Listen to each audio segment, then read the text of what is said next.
Hello friend, কেমন আছো সবাই? আশা করি সবাই খুব ভালো আছো। আমরাও খুব ভালো আছি। আর গরম পড়েছে অতিরিক্ত।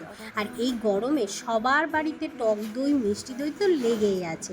কারণ গরম মানেই দই, থামস আপের মেলা।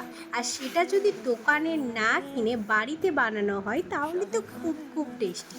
আর এটা ছিল মাসির বাড়িতে অনুষ্ঠান, তাই মাসি আমুল দুধের টেস্টি টেস্টি দই বানানোর জন্য রেডি হয়ে গেছে।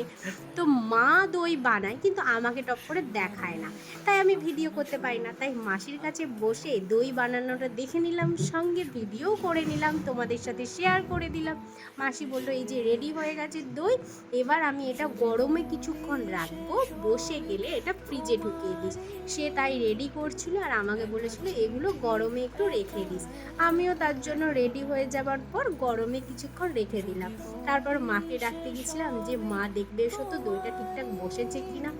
মা এসে দেখে যে দইটা অনেকটা বসে গেছে। দেখো তোমরা, দেখো একদম ঠিকঠাক বসে গেছে না? এবার আমি এটা ফ্রিজে যেয়ে রাখবো।